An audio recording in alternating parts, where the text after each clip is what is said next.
മതത്തെ സംബന്ധിച്ച മാർക്സിന്റെ നിരീക്ഷണത്തെ അതിന്റെ സമഗ്രതയിൽ മനസ്സിലാക്കാതെ തെറ്റായി ധരിച്ചു വശാകുന്നവരുടെ കൂട്ടത്തിൽ മാർക്സിസ്റ്റുകളാണെന്ന് നിഷ്കളങ്കമായും ആത്മാർത്ഥമായും വിശ്വസിക്കുന്ന ചിലരുമുണ്ട്.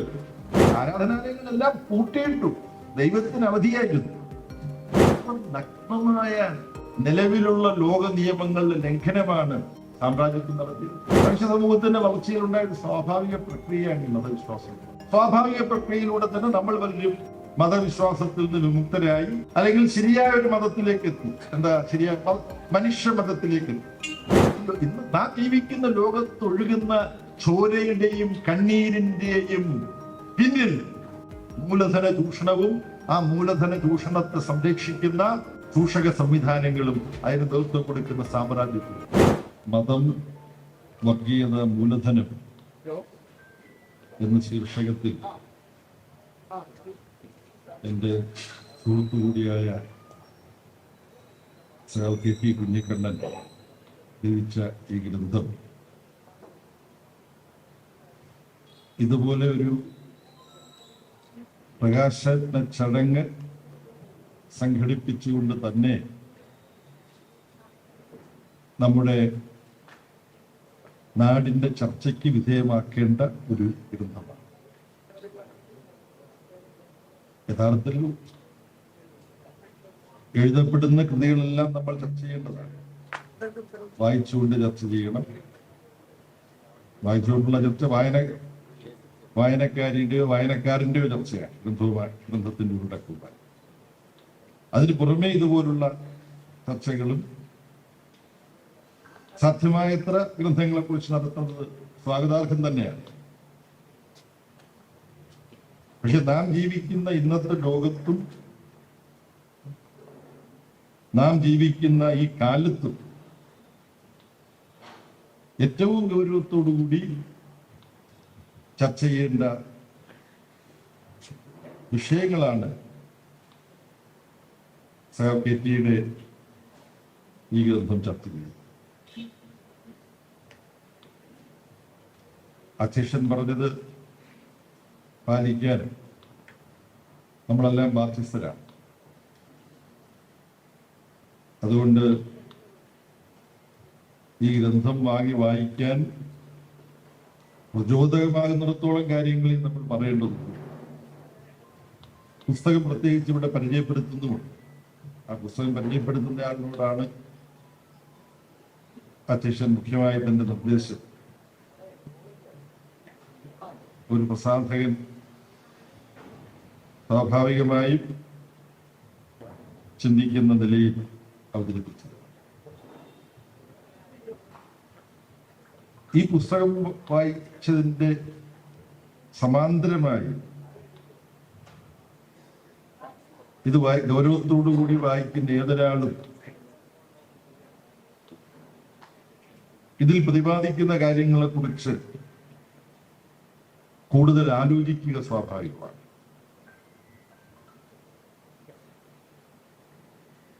ഇതിന്റെ പ്രകാശനത്തിൽ പങ്കെടുക്കേണ്ടത് ഉണ്ട് എന്നുള്ളത് കൊണ്ട് ശ്രദ്ധാപൂർവം വായിക്കുമല്ലോ. അപ്പൊ വായന എല്ലാം ശ്രദ്ധാപൂർവം അല്ലേ എന്ന് ചോദിച്ചു കഴിഞ്ഞാൽ സത്യം പറഞ്ഞാൽ ചിലപ്പോൾ നമ്മൾ യാത്രയ്ക്കിടയ്ക്ക് ഉദാസീനമായും വായിക്കാറുണ്ട്. ഉദാസീനമായിട്ടൊന്നും ചെയ്യാൻ പാടില്ല എന്നുള്ളതാണ് ഒരു നല്ല തത്വം. പക്ഷെ നല്ല തത്വങ്ങൾ പലതും നമുക്ക് പാലിക്കാൻ പറ്റാറില്ല എന്നുള്ളതിന് ആവശ്യമുള്ള ഉദാഹരണം നമ്മുടെ ചുറ്റുപാടുമുണ്ട്. മതത്തെക്കുറിച്ച് ഞാൻ ആലോചിക്കുകയായിരുന്നു. മതത്തെക്കുറിച്ച് ഞാൻ ആലോചിച്ചപ്പോ മതവുമായി ബന്ധപ്പെട്ട എൻ്റെ അനുഭവങ്ങളും ഞാൻ ഓർത്തു. കാരണം എന്റെ പേര് കൊണ്ട് വലിയ ഒരു ഗുണമുണ്ട്, പലർക്കും പെട്ടെന്ന് പിടികിട്ടില്ല. പേര് കൊണ്ടുള്ള ഗുണം ഏത് മതത്തിലോ ജാതിയിലോ പെട്ടതാണെന്ന് പെട്ടെന്ന് പിടികിട്ടില്ലെന്ന് മാത്രമല്ല, ആണോ പെണ്ണോ ആണെന്ന് തന്നെ പെട്ടെന്ന് പിടികിട്ടില്ല. ഞാൻ SFIയുടെ സംസ്ഥാന പ്രസിഡന്റായി തിരഞ്ഞെടുക്കപ്പെട്ടപ്പോ വിമൻസ് കോളേജിലെ SFI പ്രവർത്തകരെ പ്രകടനം നടത്തി. അപ്പൊ നമ്മുടെ കൂട്ടത്തിൽ നിന്നൊരു പെൺകുട്ടി ഇതിന്റെ പ്രസിഡന്റായിട്ട് തിരഞ്ഞെടുക്കപ്പെട്ടത് എന്ന് പറഞ്ഞിട്ട് തമാശ എന്റെ കാലത്ത് ഞാനൊരു ആൾട്ടർ ബോയ് ആയി. ഞായറാഴ്ച പൂജ നടത്തുമ്പോൾ വൈദികനെ സഹായിക്കാൻ വേണ്ടി മേയർക്കറിയാം അവിടെ നിന്ന് പല പരിണാമങ്ങളും എനിക്കുണ്ടായി. പക്ഷെ മതത്തെക്കുറിച്ച് ചിന്തിക്കുമ്പോൾ ഇതുപോലെ എനിഗ്മാറ്റിക്കായ ഒരു പ്രതിഭാസം അത് വേറെ ഉണ്ട്. ഇതിൽ ഈ പുസ്തകത്തിൽ വ്യത്യസ്ത അധ്യായങ്ങളിൽ മതവുമായി ബന്ധപ്പെട്ട കാര്യങ്ങൾ KT ചർച്ച ചെയ്തു. അതിൽ മതത്തെ സംബന്ധിച്ച തൻ്റെ വീക്ഷണങ്ങൾ അവതരിപ്പിക്കുമ്പോൾ മതത്തെക്കുറിച്ച് കാൾ മാർക്സിന്റെ ഒരു നിർവചനം ഏറ്റവും കൂടുതൽ മതവുമായി ബന്ധപ്പെട്ട് ഉദ്ധരിക്കപ്പെട്ടിട്ടുള്ള മാർക്സിന്റെ ഒരു ചിന്തയുടെ ആവിഷ്കാര ഭാഗമാണ് അത്. എന്നാൽ അതിലെ അവസാനത്തെ നിരീക്ഷണം മതം മനുഷ്യനെ മയക്കുന്ന കറുപ്പാണ്, മതം മനുഷ്യനെ മയക്കുന്ന മയക്കുമരുന്നാണ്. അങ്ങനെ പല ഭാഷയിൽ ഇത് പരിഭാഷപ്പെടുത്തപ്പെടാറുണ്ട്. അതുമാത്രം എടുത്തുകൊണ്ട് മതത്തെക്കുറിച്ചുള്ള മാർക്സിന്റെ നിരീക്ഷണത്തിന്റെ ആകത്തുക അതാണ് എന്ന് അറിഞ്ഞോ അറിയാതെയോ ചർച്ച ചെയ്യുന്നവരുണ്ട്. അതിൻ്റെ പ്രശ്നമെന്താണ് എന്നത് ഈ ഗ്രന്ഥത്തിൽ ന്യായമായും സമർഹമായ വിധത്തിൽ ഒന്നിലേറെ സന്ദർഭങ്ങളിൽ KT ചർച്ച ചെയ്യുന്നുണ്ട്. ആ ചർച്ചയുടെ ഒരു ഭാഗത്ത് പുസ്തകത്തിൽ KT നടത്തുന്നൊരു അഭിപ്രായ പ്രകടനമുണ്ട്. മതത്തെ സംബന്ധിച്ച മാർക്സിന്റെ നിരീക്ഷണത്തെ അതിന്റെ സമഗ്രതയിൽ മനസ്സിലാക്കാതെ തെറ്റായി ധരിച്ചു വശാകുന്നവരുടെ കൂട്ടത്തിൽ മാർക്സിസ്റ്റുകളാണെന്ന് നിഷ്കളങ്കമായും ആത്മാർത്ഥമായും വിശ്വസിക്കുന്ന ചിലരുമുണ്ട് എന്ന് പറഞ്ഞിട്ട്, അതുകൊണ്ട് മാർക്സിന്റെ മതനിരൂപണത്തെ സൂക്ഷ്മമായി മനസ്സിലാക്കാൻ മാർക്സിസ്റ്റുകളും ശ്രദ്ധിക്കേണ്ടത് എന്നാണ്. അപ്പൊ ചിലർക്ക് വായിക്കപ്പെട്ടു തോന്നി മാർക്സിസ്റ്റുകൾ ശ്രദ്ധിക്കണമെന്നൊക്കെ മാർക്സിസ്റ്റായിട്ടുള്ള KT ഇങ്ങനെ പറഞ്ഞതിന്റെ ഉദ്ദേശം എന്താണെന്ന് പറഞ്ഞത് വളരെ ശരിയായിട്ടാണ് പറഞ്ഞത്.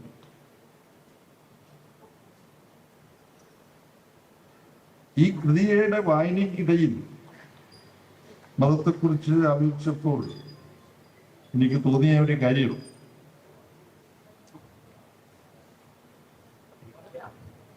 മനുഷ്യർ, അശരണരായ മനുഷ്യർ, രോഗബാധിതരായ മനുഷ്യർ, മഹാമാരികളുടെ പിടിയിൽപ്പെടുന്ന മനുഷ്യർ, ഇവർക്കെല്ലാം ലോകത്ത് ശാസ്ത്രമാണ്, വൈദ്യശാസ്ത്രമാണ്, അലോപ്പതിയോ ആയുർവേദമോ അക്യൂപങ്ചറോ സിദ്ധയോ പാരമ്പര്യ വൈദ്യമോ ഒക്കെയാണ് ലോകത്തിന്റെ നാനാ കോണുകളിലുള്ള മനുഷ്യർ, രോഗം വരുന്ന മനുഷ്യർ. അവർക്ക് ചികിത്സാ പദ്ധതിയാണ് ആശ്വാസം പറയുന്നത്. ഒന്നാമതായി ഏറ്റവും കൂടുതൽ അത് കഴിഞ്ഞാൽ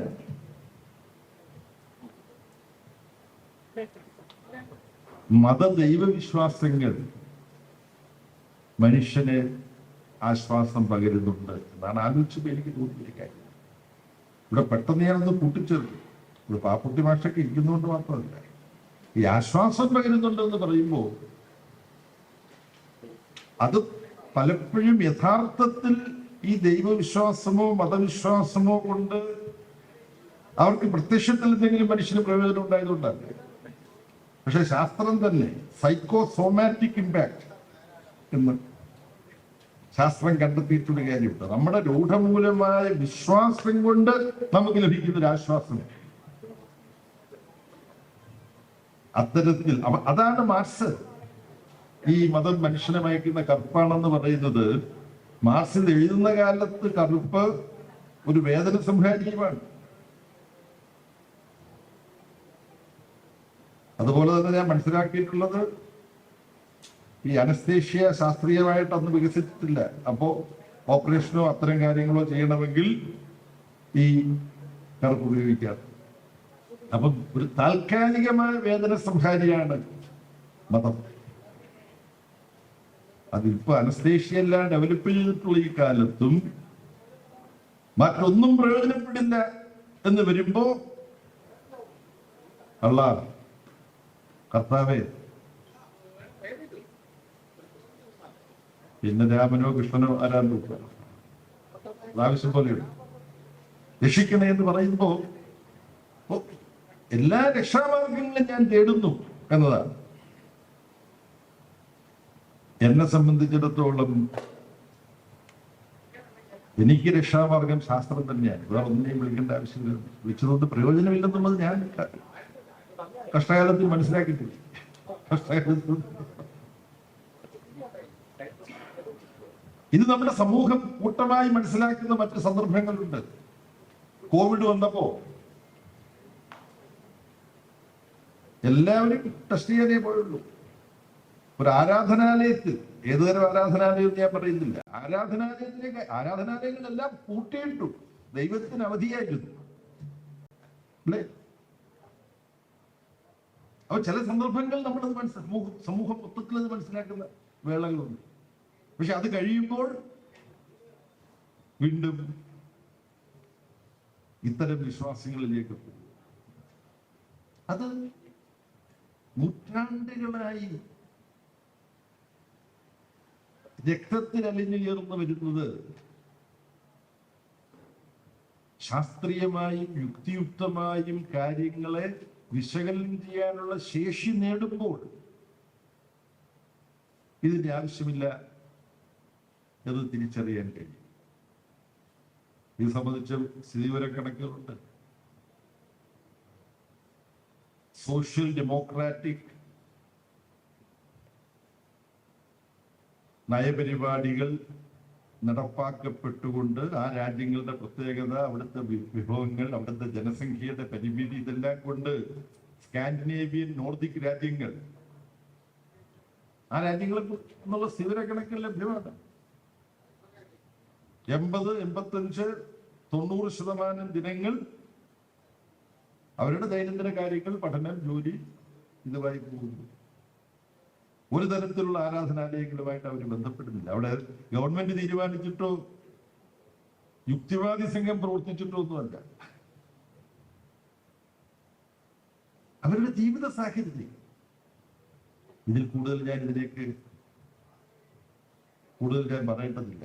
കാര്യം ഇത്തരം വിഷയങ്ങൾ ഇതുപോലൊരു പുസ്തകത്തിന്റെ ഘടനയ്ക്കുള്ളിൽ ഒതുക്കി ചർച്ച ചെയ്യാവുന്നിടത്തോളം ഈ ഗ്രന്ഥം ചർച്ച ചെയ്തിട്ടുണ്ട്. പിന്നെ വർഗീയത എവിടെ നിൽക്കട്ടെ, വർഗീയത എവിടെ നിൽക്കണം എന്ന് നമ്മൾ പറഞ്ഞാൽ നിൽക്കുമെന്നുള്ളൊരു വിഷയമുണ്ടല്ലേ. എന്നാൽ ഇതുമായി ബന്ധപ്പെട്ട് ഇതിന്റെ ശീർഷകത്തിൽ പിന്നീട് വരുന്നത് മതം, വർഗീയത, മൂലധനം. യഥാർത്ഥത്തിൽ മനുഷ്യനെ സംബന്ധിച്ചും മനുഷ്യരും പ്രകൃതിയും തമ്മിലുള്ള ബന്ധത്തെ സംബന്ധിച്ചുമൊക്കെയുള്ള സമഗ്രമായ അന്വേഷണങ്ങൾക്കുള്ള ഒരു ഘടനയാണ് ഈ ഗ്രന്ഥത്തിൽ KT സ്വീകരിച്ചത്. മൂലധനം എന്ന് പറയുന്നുണ്ടെങ്കിൽ നമുക്കറിയാം, നമ്മുടെ ചിന്ത, നമുക്കൊരു വ്യവസായ സംരംഭം ആരംഭിക്കണമെങ്കിൽ അവിടെ മുടക്കേണ്ട പണം, അതാണ് മൂലധനം. ആ മുടക്കേണ്ട പണം എന്ന അർത്ഥത്തിലുള്ള മൂലധനം യഥാർത്ഥത്തിൽ പ്രകൃതിയിൽ നിന്നും അധ്വാനിക്കുന്ന മനുഷ്യനിൽ നിന്നും ചൂഷണം ചെയ്ത് മിച്ചം പിടിച്ച പണമാണ് നമുക്കറിയാം,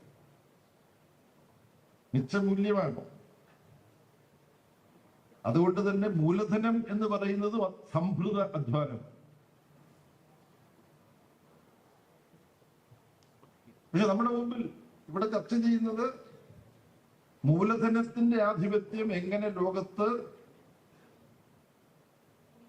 സ്വത്വരാഷ്ട്രീയ ആശയങ്ങൾ കൊണ്ടുവന്ന് മതത്തെ രാഷ്ട്രീയമായി ദുരുപയോഗപ്പെടുത്തുകയും ദുർവ്യാഖ്യാനിക്കുകയും ചെയ്ത് വർഗീയത വളർത്തുന്നു. വിവിധ ശിഥിലീകരണ ശക്തികളെ മൂലധനത്തിന്റെ രാഷ്ട്രീയ രൂപമായ സാമ്രാജ്യത്വം, മൂലധനം എന്ന് പറയുന്നതോടെ മൂലധനം മാത്രമല്ല സാമ്രാജ്യത്വം വരികയാണ്, മുതലാളിത്ത വ്യവസ്ഥ വരികയാണ്. ഈ ചൂഷക വ്യവസ്ഥകൾ മൂലധനാധിപത്യത്തിന് വേണ്ടി എങ്ങനെ മനുഷ്യർക്കിടയിൽ ജാതിയുടെയും മതത്തിന്റെയും വംശത്തിന്റെയും ഭാഷയുടെയും നിറത്തിന്റെയും ഒക്കെ പേരിൽ ബ്ലാക്ക് ലൈഫ് മാറ്റർ എന്ന് പറയുന്ന പ്രസ്ഥാനം, അപ്പൊ നിറം, വംശം, ഭാഷ, ജാതി, വംശം, ഗോത്രം, ഇതിനെല്ലാം ഉപയോഗിച്ച് മനുഷ്യനെ ഭിന്നിപ്പിച്ച് വർഗീയമായി ഉപയോഗപ്പെടുത്താനുള്ള മൂലധന ശക്തികളുടെ മൂലധന ആധിപത്യത്തിന്റെ രാഷ്ട്രീയ രൂപമായ മുതലാളിത്ത വ്യവസ്ഥ, സാമ്രാജ്യത്വ വ്യവസ്ഥ, ഇതെല്ലാം എങ്ങനെ പ്രവർത്തിക്കുന്നു എന്നത് ചർച്ച ചെയ്യുന്നുണ്ട് ഈ ഗ്രന്ഥം എന്ന സമഗ്രത്തിൽ. എന്നാൽ ഇവിടെ ഇന്നിപ്പോ മൂലധനത്തെ മുൻനിർത്തിയിട്ടുള്ള പ്രധാന രചനകൾ കാൾ മാർക്സിന്റെ മൂലധനം ആണ് ഒന്നാമത്. എന്നാൽ നമ്മുടെ യുവാവായ ഫ്രഞ്ച് സാമ്പത്തിക ശാസ്ത്രജ്ഞൻ തോമാ പിക്കറ്റി എന്നാണ് പറയേണ്ടതെന്നും അഭിപ്രായം. കൃഷ്ണനായരില്ലാത്ത എം കൃഷ്ണനായരില്ലാത്തതുകൊണ്ട് നമുക്ക് അദ്ദേഹത്തിന്റെ capital in the 21st century എന്നുള്ള കൃതി വളരെ വലിപ്പമുള്ള മൂലധനത്തെ കേന്ദ്രീകരിച്ച് എഴുതപ്പെട്ട കൃതിയാണ്. പക്ഷെ മൂലധനത്തെ കുറിച്ചുള്ള രചനയുടെ മൂലധനം കാൾ മാർക്സിന്റെ മൂലധനം തന്നെയാണ്. മൂലധനം, അടിസ്ഥാനപരമായ ധനം. മുതലാളിത്ത വ്യവസ്ഥയിൽ മൂലധനം എങ്ങനെ പ്രവർത്തിക്കുന്നു എന്നാണ്. മുതലാളിത്ത വ്യവസ്ഥയുടെ ചലന നിയമങ്ങളാണ് മൂലധനത്തിലൂടെ മാർക്സ് ചർച്ച ചെയ്തു.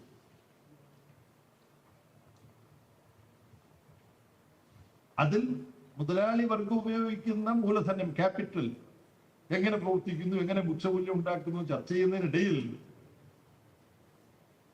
മൂലധനത്തിന്റെ 1ാം വോള്യത്തിൽ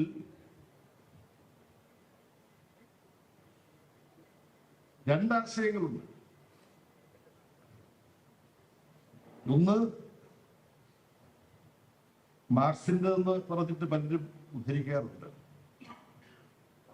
മാർക്സിന് അതിന് ക്രെഡിറ്റ് കൊടുക്കണം, കാരണം മാർക്സാണ് അതിന് പ്രസിദ്ധി നൽകിയത്. പക്ഷെ അത് മാർക്സ് താൻ ആരെയാണ് ഉദ്ധരിക്കുന്നതെന്ന് പറഞ്ഞുകൊണ്ട് 1ാം വോള്യത്തിൽ കൊടുത്തു. ടി.ജെ. ഡണ്ണി എന്ന ലേബർ ലീഡർ, അദ്ദേഹം മൂലധനത്തിന് നിർവചനം കൊടുക്കുന്നു. മൂലധനം എങ്ങനെ മതത്തെ ദുർവ്യാഖ്യാനിക്കും, മനുഷ്യന് ആശ്വാസവും തോന്നുന്ന മതത്തെ എങ്ങനെ വർഗീയമാക്കി മാറ്റിയെടുക്കും മൂലധനം, മനുഷ്യനെ ഭിന്നിപ്പിക്കാൻ മൂലധനം എങ്ങനെ മതത്തെ വർഗീയമാക്കി വഴിതെറ്റിച്ച് ചോരപ്പുഴകൾ ഒഴുക്കുന്നു, ഇതെല്ലാം നമുക്ക് മനസ്സിലാക്കാൻ പറ്റുന്ന ടി.ജെ. ഡണ്ണിങ്ങിന്റെ ഉദ്ധരണി മൂലധനത്തിന്റെ 1ാം വോള്യത്തിലുണ്ട്. ഞാൻ ഉദ്ധരിക്കുക.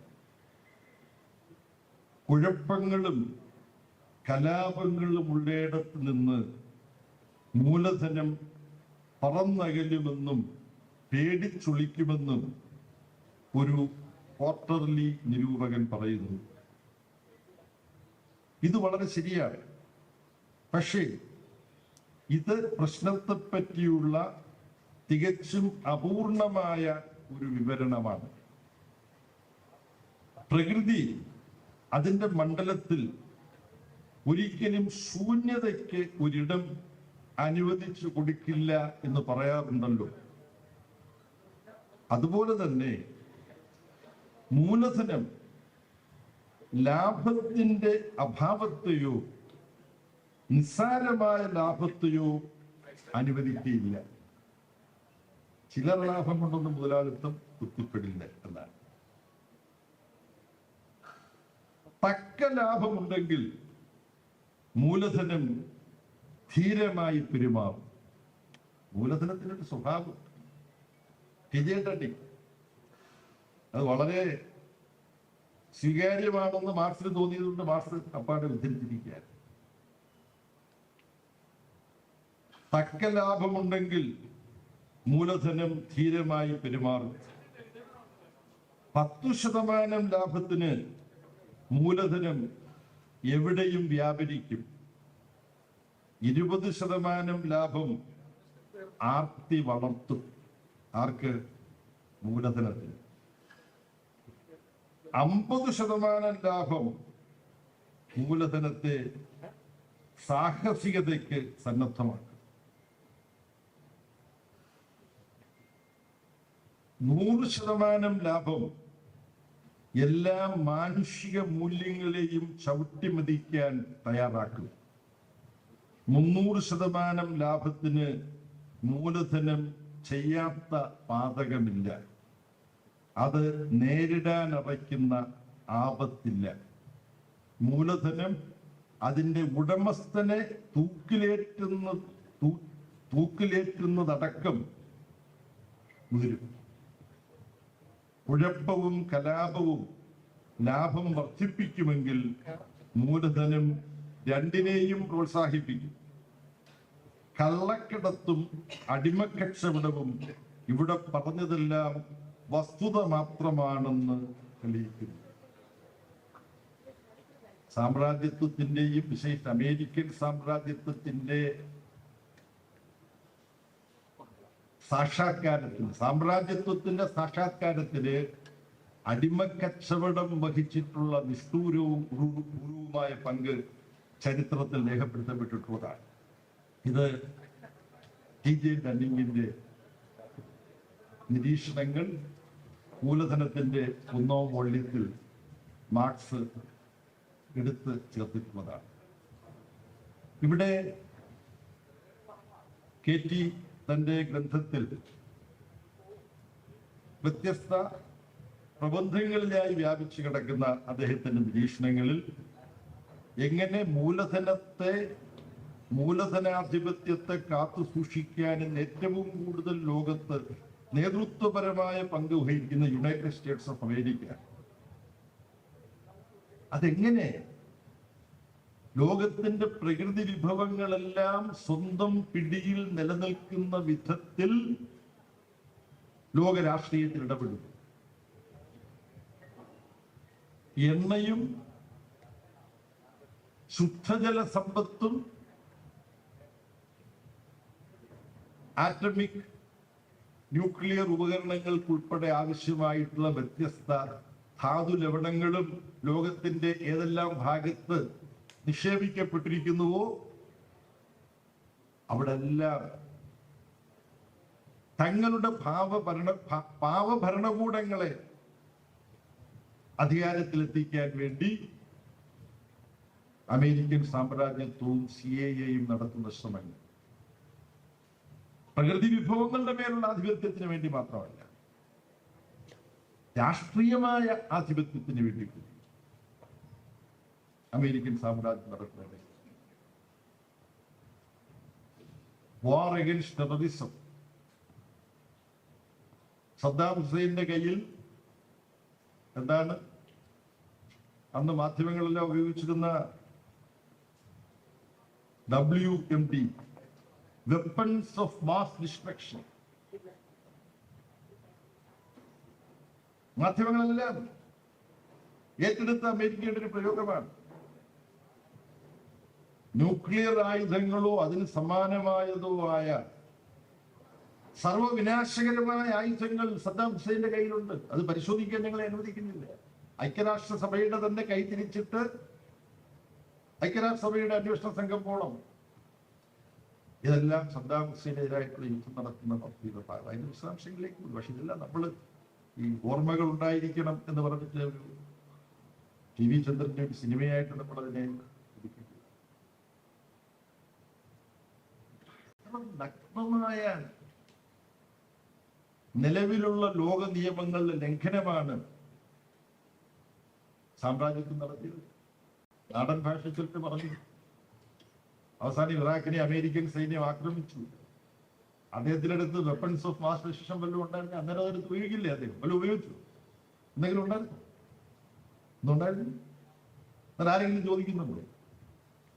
അത് ലോക കോടതിയിൽ വിചാരണ ചെയ്യണ്ടേ അമേരിക്കൻ പ്രസിഡന്റിന്? ഒരു നുണ പറഞ്ഞ് ഒരു രാജ്യത്തെ കടന്നാക്രമിച്ച് ആ രാജ്യത്തെ ജനങ്ങൾ അംഗീകരിച്ച് നേതാവിനെ കൊന്ന് ഒരു വിചാരണ നാടകം നടത്തി. അപ്പൊ ചുരുക്കത്തിൽ സാമ്രാജ്യത്വം എന്ന് പറഞ്ഞാൽ മൂലധനാധിപത്യമാണ്. അപ്പോൾ മതം എന്നാൽ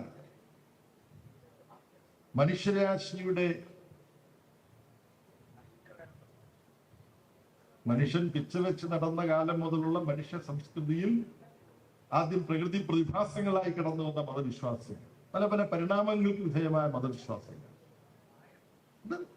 മനുഷ്യ സമൂഹത്തിന്റെ വളർച്ചയിലുണ്ടായ ഒരു സ്വാഭാവിക പ്രക്രിയയാണ് ഈ മതവിശ്വാസങ്ങൾ.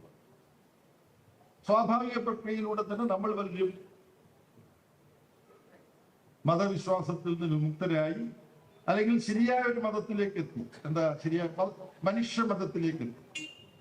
മനുഷ്യമതത്തിലേക്ക് എത്തിയാലും പോരാ, മനുഷ്യനും പ്രകൃതിയും തമ്മിലുള്ള പാരസ്പര്യം എന്ന ബോധം അതിലേക്ക് എത്തി.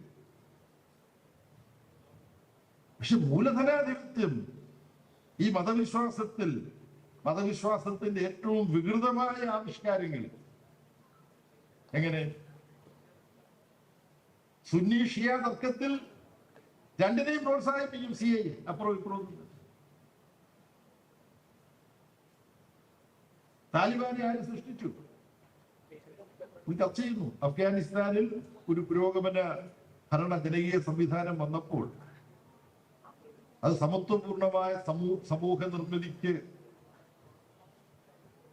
വേണ്ടിയുള്ള ഒരു വികസന പാത, ഒരു ജനകീയ ജനാധിപത്യ സമൂഹ നിർമ്മിതിക്ക് അഫ്ഗാനിസ്ഥാനിൽ മുസ്ലിം ഭൂരിപക്ഷമുള്ള ഒരു സമൂഹം തയ്യാറാവുമ്പോൾ അത് അപകടകരമാണ്. അതിനെ അനുവദിച്ചുകൂടാ. അതിനുവേണ്ടി താലിബാൻ സൃഷ്ടിച്ചു. ഒരു ഘട്ടം കഴിഞ്ഞപ്പോൾ താലിബാൻ എന്ന ഭീകരവാദികളെ അവർ ചെയ്യാൻ അമേരിക്കയുള്ളൂ എന്ന് പറഞ്ഞുകൊണ്ട് താലിബാനെതിരായിട്ടുള്ള യുദ്ധം, അഫ്ഗാനിസ്ഥാനിൽ ഇടപെടൽ. അവസാനം ഇപ്പൊ നമ്മുടെ കൺമുമ്പിൽ എന്താ, ആ താലിബാനെ ഭരണം ഏൽപ്പിച്ചിട്ട് അമേരിക്ക അവിടെ നിന്ന് കൂടാ. ഇത് മുഴുവൻ ഇന്ന് നാം ജീവിക്കുന്ന ലോകത്തൊഴുകുന്ന ചോരയുടെയും കണ്ണീരിന്റെയും പിന്നിൽ മൂലധന ചൂഷണവും ആ മൂലധന ചൂഷണത്തെ സംരക്ഷിക്കുന്ന ചൂഷക സംവിധാനങ്ങളും അതിന് നേതൃത്വം കൊടുക്കുന്ന സാമ്രാജ്യത്വം. ഈ യാഥാർത്ഥ്യങ്ങൾ നമ്മുടെ സമൂഹം വ്യാപകമായി ചർച്ച ചെയ്തിരിക്കുന്നു. ചരിത്രബോധത്തോടുകൂടി ഈ കാര്യങ്ങൾ നമ്മുടെ സമൂഹം പരിശോധിക്കാത്തത് കൊണ്ട് നാം എവിടേക്ക് പോകുന്നു? മതത്തെ വർഗീയമായി ദുരുപയോഗപ്പെടുത്തുന്ന പദ്ധതിക്ക് പ്രബുദ്ധം എന്ന് നാം അഭിമാനിക്കുകയോ അഹങ്കരിക്കുകയോ ചെയ്യുന്ന നമ്മുടെ സമൂഹത്തിലും പതിയെ പതിയെ സ്വാധീനം ഉറപ്പിക്കുന്ന അത്യന്തം ആപൽക്കരമായ അവസ്ഥ രൂപപ്പെട്ടുകൊണ്ടിരിക്കുകയാണ്. അത് RSSന്റെ രൂപത്തിൽ വരുമ്പോൾ RSSന് നമ്മുടെ ഒരു ബദൽ വേണം എന്ന് പറഞ്ഞുകൊണ്ട് ന്യൂനപക്ഷ വിഭാഗങ്ങളും RSSന് സമാനമായ ആക്രമണോത്സുകമായ മതത്തിന്റെ രാഷ്ട്രീയ ദുരുപയോഗത്തിന്റെ പാതയിലേക്ക് നീങ്ങുന്നു. ഈ അപകടത്തിലാണ് നമ്മൾ എത്തിച്ചേരുന്നത്. ഈ അപകടത്തെ തടയാനുള്ള മാർഗം അതിന് പൊടിക്കൈകളൊന്നുമില്ല. ഈ അപകടത്തിലേക്ക് നമ്മുടെ മനുഷ്യരെ, നമ്മുടെ ലോകത്തെ, നമ്മുടെ നാടിനെ ചൂഷകവർഗ ശക്തികൾ തള്ളി നീക്കുന്നത് ഒട്ടേറെ പ്രവർത്തനങ്ങളുണ്ട് അവർക്ക്. മാധ്യമങ്ങൾ ഉപയോഗിക്കുന്നുണ്ട്, ആധുനിക ശാസ്ത്ര സാങ്കേതിക വിദ്യ ഉപയോഗിക്കുന്നുണ്ട്. ഇവർ ഏറ്റവും അശാസ്ത്രീയമായ, വിധ്വംസകമായ, പ്രതിലോമമായ ആശയങ്ങളെ മനുഷ്യ മനസ്സുകളിൽ നിക്ഷേപിക്കാൻ ആധുനിക ശാസ്ത്രത്തെ ഉപയോഗിക്കുന്നുണ്ട്. ശാസ്ത്രം നൽകുന്ന സാധ്യതകളുണ്ട്. കമ്മ്യൂണിക്കേഷൻ ടെക്നോളജി ഇവിടെ പ്രൊഫസർ ഐജാസ് അഹമ്മദ് പറഞ്ഞൊരു കാര്യം എപ്പോഴും നമ്മൾ ഓർക്കേണ്ടതും ആവർത്തിക്കേണ്ടതുമാണ്. ആധുനിക ശാസ്ത്ര സാങ്കേതിക വിദ്യ മനുഷ്യന് ഒരുപാട് പ്രവർത്തന സാധ്യതകളും ആശയ വിനിമയ സാധ്യതകളും നൽകുന്നുണ്ട്. ഏറ്റവും മനുഷ്യവിരുദ്ധവും പ്രതിലോമവുമായ ആശയങ്ങൾ സമൂഹത്തിൽ പ്രചരിപ്പിക്കാൻ ശ്രമിക്കുന്ന RSS, പുനരുജ്ജീവനാശയങ്ങളുടെ വക്തായി, റിവൈവലിസം, റിനൈസൻസ് അല്ല, നവോത്ഥാനമല്ല, പഴയതിനെ തിരസ്കരിക്കേണ്ടതിനെ വീണ്ടും ജീവൻ വെപ്പിച്ച് മനുഷ്യർക്കിടയിൽ പ്രചരിപ്പിക്കുക. അത്തരം പ്രവർത്തനം നടത്തുന്ന RSSനെ പോലുള്ളവരാണ്. അവർക്ക് ശാസ്ത്രവിരുദ്ധരാണ്. പക്ഷെ ശാസ്ത്രത്തിന്റെ സാധ്യതകളെ ഏറ്റവും കൂടുതൽ തങ്ങളുടെ പ്രവർത്തനം, തങ്ങളുടെ വിധ്വംസക രാഷ്ട്രീയ പ്രവർത്തനം മുന്നോട്ട് കൊണ്ടുപോകാൻ ആധുനിക ശാസ്ത്ര സാങ്കേതിക വിദ്യയെ ഏറ്റവും കൂടുതൽ ഉപയോഗിക്കുന്നത് RSSനെ പോലുള്ളവരാണ്. നമുക്കറിയാവുന്ന കാര്യമാണ്. പക്ഷേ ഐജാസ് അഹമ്മദ് ചൂണ്ടിക്കാണിച്ചിട്ട് പറയുന്നത് ഏറ്റവും പുരോഗമനപരവും ശാസ്ത്രീയവുമായ ആശയങ്ങൾ മുറുകെ പിടിക്കുകയും അതിനെ സാമൂഹ്യ ബോധമാക്കി മാറ്റാൻ ശ്രമിക്കുകയൊക്കെ ചെയ്യുന്ന പുരോഗമന പ്രസ്ഥാനങ്ങളാണ് ഈ ശാസ്ത്ര സാങ്കേതിക വിദ്യയുടെ സാധ്യതകളെ ഏറ്റവും കുറച്ച് ഉപയോഗിക്കുന്നത്. ഇതാണ് ഐജാസ് അഹമ്മദിന്റെ ഒരു നിരീക്ഷണം. ഇത് വളരെ ശരിയായ ഒരു കുറ്റബോധത്തോടും കൂടി നമ്മൾ തിരിച്ചറിയുന്നു. അത്തരമൊരു സാഹചര്യത്തിൽ നാം ജീവിക്കുന്ന ലോകത്തെയും നാം ജീവിക്കുന്ന കാലത്തെയും, ഈ ലോകത്തും ഈ കാലത്തും നമ്മുടെ സമൂഹത്തിൽ, കേരളത്തിലും ഇന്ത്യയിലും ലോകത്തും സംഭവിച്ചുകൊണ്ടിരിക്കുന്ന അത്യന്തം ഭയജനകമായ മനുഷ്യവിരുദ്ധ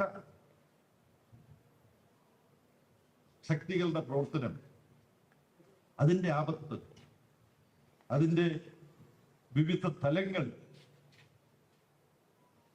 സഖാവ് കെ.ടി. ഈ ഗ്രന്ഥത്തിൽ വിവിധ അധ്യായങ്ങളിലായി ചർച്ച ചെയ്യുന്നു. അതിൽ ഞാൻ ഈ പറഞ്ഞതുപോലെ ശാസ്ത്രീയ സോഷ്യലിസ്റ്റ് ആശയങ്ങൾ മുറുകെ പിടിച്ച് ഈ വിഷയങ്ങൾ അപഗ്രഥിക്കുന്ന സഖാവ് കെ.ടി. ഈ ചോദ്യം ഉന്നയിക്കുന്നു. മാർക്സിസ്റ്റുകളും ഇത് ഗൗരവമായിട്ട് ആലോചിക്കേണ്ടതാണ് എന്ന, അത് ഓരോ വിഷയം ചർച്ച ചെയ്യുമ്പോഴും അവിടെല്ലാം കെ.ടിയുടെ ആ ചോദ്യം പ്രസക്തമാണ് എന്ന് മാത്രമാണ് ഞാനിവിടെ സൂചിപ്പിക്കുന്നത്. ഇതിലെ വ്യത്യസ്ത അധ്യായങ്ങളെ കുറിച്ചെല്ലാം ഞാൻ ഉൾപ്പെടുത്ത് പലതും എഴുതി വെച്ചിട്ടുണ്ടെങ്കിലും അതിലേക്കെല്ലാം ഞാൻ കടക്കുന്നില്ല. ഇവിടെ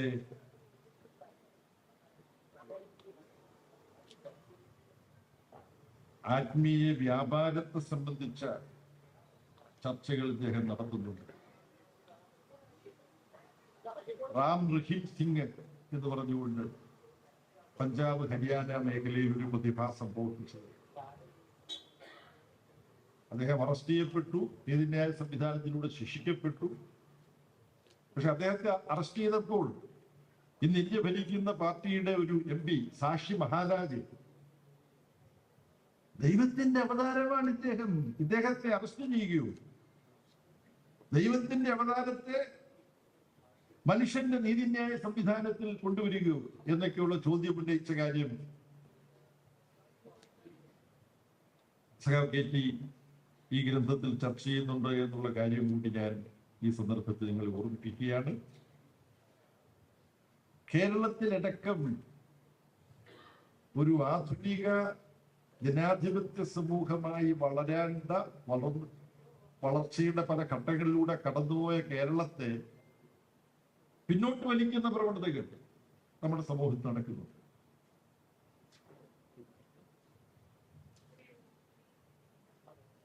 ഒരു ആധുനിക സമൂഹത്തിൽ ആരോഗ്യകരമായ മനുഷ്യ സൗഹൃദത്തിനുള്ള സാധ്യതകൾ, സ്ഥലങ്ങൾ, സന്ദർഭങ്ങൾ, അതിന് അവകാശമില്ല എന്നുള്ള ചോദ്യം ലിംഗനീതിയുടെ രാഷ്ട്രീയവുമായി ബന്ധപ്പെട്ടും മറ്റ് ചർച്ചാ പ്രബന്ധങ്ങളിലും ഈ കൃതിയിൽ പരാമർശിക്കുന്ന വളരെ പ്രധാനപ്പെട്ട, നമ്മുടെ സമൂഹം ഗൗരവമായി ചർച്ച ചെയ്യേണ്ട ഒരു മേഖല. നമ്മുടെ നാട്ടിലും സദാചാര പോലീസുകൾ വന്നിട്ട് ഒരു സ്ത്രീയും പുരുഷനും ഇവിടെ നിൽക്കുന്നത് കണ്ടാൽ, ഒരു യുവാവ് യുവതിയെ നിൽക്കുന്നത് കണ്ടാൽ, എന്തിന് 2 യുവതികൾ അല്ലെങ്കിൽ 2 യുവാക്കൾ നിൽക്കുന്നത് കണ്ടാൽ ഇതൊക്കെ എന്തിനാ നിങ്ങൾ ഇവിടെ നിൽക്കുന്നത് എന്ന് ചോദിച്ചുകൊണ്ട് പോകുന്നതിനിടെയാണ്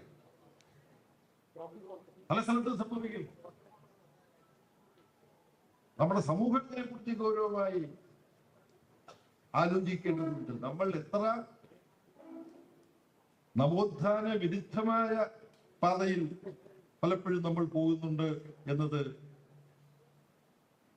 ഈ ഗ്രന്ഥത്തിൽ സമുചിതമായ വിധത്തിൽ ചർച്ച ചെയ്യുന്നുണ്ട്. ഇത്തരത്തിൽ സദാചാര പോലീസുകാരാകാൻ വ്യത്യസ്ത ജനുസിൽപ്പെട്ട വർഗീയ ശക്തികൾ, അവരുടെ സന്നദ്ധ സേനകൾ പലയിടത്തും തയ്യാറാകാറുണ്ട്. അതേസമയം ഇത്തരത്തിലുള്ള ഈ വർഗീയ സേനകൾ തന്നെ ചില സ്ഥലത്ത് അവരുന്നയിക്കുന്നത് എന്താണ്? ഉദാഹരണത്തിന് പുരി ജഗന്നാഥ ക്ഷേത്രത്തിൽ നവകളേബര എന്ന് പറയുന്ന ഒരു ആചാരം അത് നിർത്തലാക്കപ്പെട്ടതാണ്.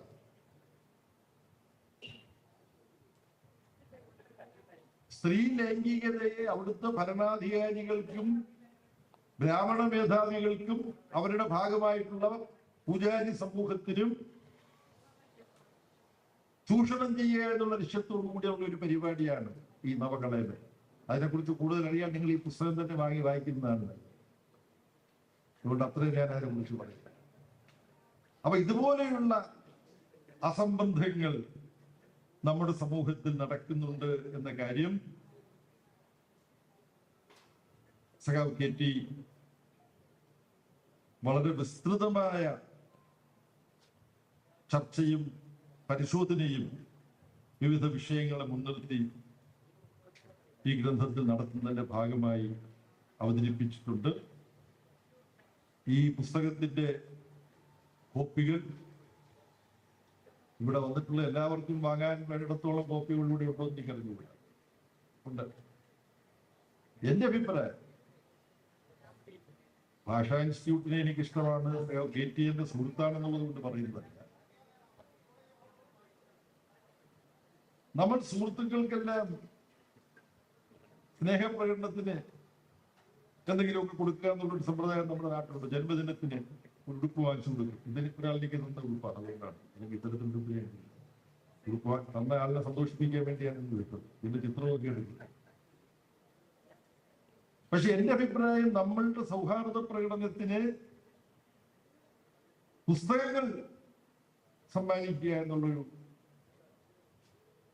സാംസ്കാരിക സമീപനത്തിലേക്ക് നമ്മൾ എത്തണം. അപ്പൊ ഇന്നീ പരിപാടിയിൽ പങ്കെടുക്കുന്നവരെല്ലാം നിങ്ങളുടെ ഏറ്റവും അടുത്ത 1 or 2 സുഹൃത്തുക്കൾ ഓർക്കുക, ഈ പുസ്തകം നിങ്ങൾ വായിച്ച് ഗൗരവമായി പഠിക്കേണ്ടതാണ്. അതുകൊണ്ട് നിങ്ങൾക്കൊരു കോപ്പി വേണം. നിങ്ങൾ ഏറ്റവും ഇഷ്ടപ്പെടുന്ന 1 or 2 ഉണ്ടെങ്കിൽ, കാരണം ഇഷ്ടപ്പെട്ടത് 2 പേരുണ്ടായിട്ട് അതിൽ ഒരാൾക്ക് മാത്രം പുസ്തകം വാങ്ങി കൊടുത്തു കഴിഞ്ഞാൽ മറ്റേ ആളെ അറിഞ്ഞാൽ പ്രശ്നമാണ് കേട്ടോ. അപ്പൊ അതുകൊണ്ട് ഏറ്റവും ചുരുങ്ങിയത് 2 ഉത്തമ സുഹൃത്തുക്കളെങ്കിലും നമുക്ക് ഓരോരുത്തർക്കും ഉണ്ടാകും. ഇത് ഞാൻ ഈ പുസ്തകം വാങ്ങിപ്പിക്കാൻ വേണ്ടി പറയുന്നതല്ലേ ഉണ്ടോ, ഞാൻ സത്യം പറയാം. ഈ സമ്മാനം എന്ന് പറയുന്നത് എന്തെങ്കിലും വില പിടിപ്പുള്ള ഓരോരോ സാധനങ്ങൾ വാങ്ങിച്ചുകൊണ്ട് കൊടുക്കുക, അതല്ല, പുസ്തകങ്ങളാണ് കാര്യം. ചിന്താപരമായി നമ്മൾ സ്വയം ഉയരണം, മറ്റുള്ളവർ ഉയർത്താൻ ശ്രമിക്കണം. ഇതിൽ ചർച്ച ചെയ്യുന്ന ആശയങ്ങൾ അത് ഈ സമൂഹത്തിൽ എത്തിയാൽ മാത്രമേ ഇരുട്ടിലേക്ക് നമ്മുടെ സമൂഹത്തെ പുറകോട്ട് നടത്താൻ ശ്രമിക്കുന്ന ശക്തികൾക്കെതിരായി നമുക്ക് ചെറിയ വെളിച്ചത്തിന്റെ തിരികളായി മാറാൻ കഴിയുകയുള്ളൂ. ഇതുപോലുള്ള പുസ്തകങ്ങൾ, ഈ ഒരു പുസ്തകം മാത്രമല്ല, പുസ്തകങ്ങൾ വായിക്കണം.